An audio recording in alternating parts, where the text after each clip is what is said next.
When your own dog starts barking at you, then definitely there's trouble in paradise. That's exactly what's been happening in the ODM party in the recent past, and we've seen open defiance coming from the governor for Siaya County, James Orengo, and the senator for Nairobi County, Edwin Sifuna. So is ODM in the ICU awaited its death, or is this just a benign rift that will be mended very soon and not have any real significance going into 2027? I want us to look into the implications of the internal wrangles happening within the ODM going into 2027 elections. Welcome.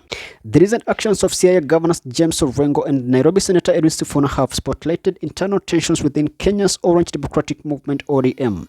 Their outspoken criticism of President William Ruto's administration, particularly during a funeral attended by the president, has stirred debate about ODM's direction and unity. At the funeral of Raila Odinga's bodyguard, Orengo emphasized his commitment to honest discourse, stating, "I cannot be a praise singer. This country will go to the dogs again if the kind of language we hear continues." This country will go to the dogs again if the kind of language I'm hearing here, you continue with that language.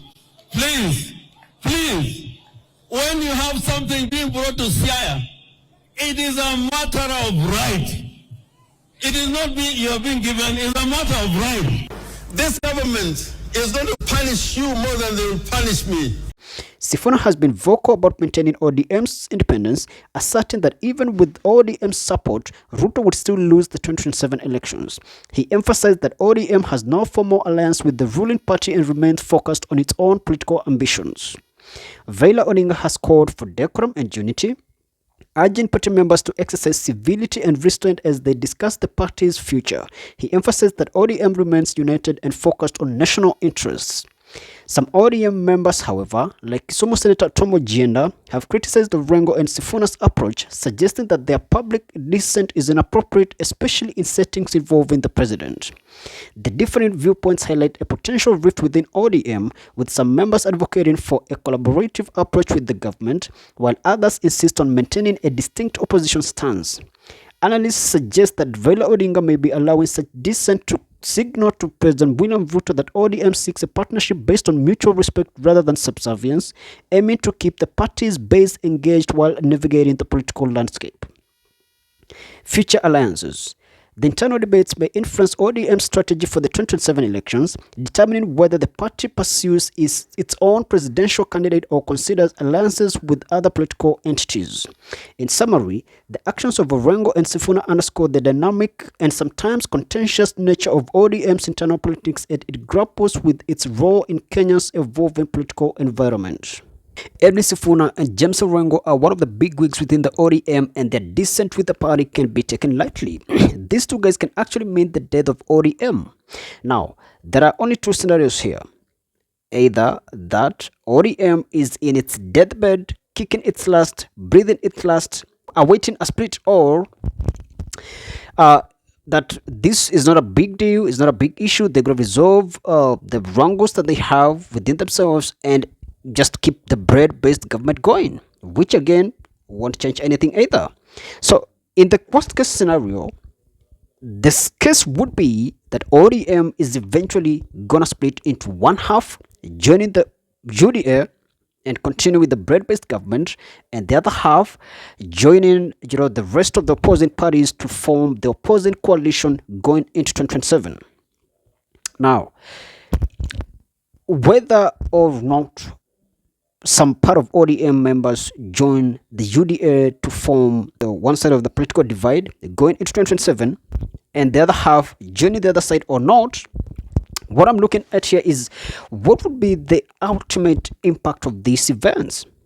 Now, as much as I'm concerned, because I don't want to look into either scenario, because in either scenario, it's either would have Ruto win the election come 2027 and continue with whatever he's been doing in the last few years, or have another government formed from the opposing parties, which would coalesce to form the opposition coalition and therefore establish the government. Now, what would be different here? How different would the situation be from what we're going through right now? As much as I'm concerned, this country needs a social revolution. This country needs a total overhaul, a total reset, a total reboot of the system, and an establishment of a whole new system. So what we're talking about here is we should have, if anyone wants change in this country, if a significant chunk of the Kenyan population wants change come 2027, the scenario right now would be that we have such a powerful social upheaval with different and diverse social groups rising against the government and advocating for or agitating for a social revolution where the Kenyan community, the entire Kenyan community, is agitating for a social change, especially in the social aspect of the society in terms of the morals. Because why are we raising corrupt leaders?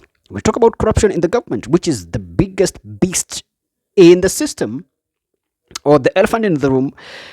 Where do these corrupt characters come from?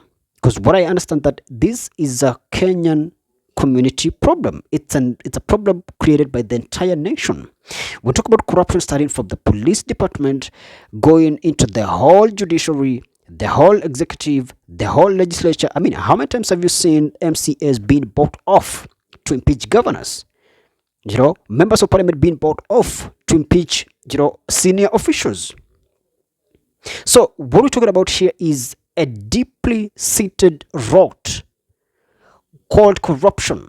And that's why I'm talking about an entire overhaul of the system. We need a social revolution whereby different and diverse social groups within the Kenyan community rise up against the entire system, and agitate for change, especially in the education system.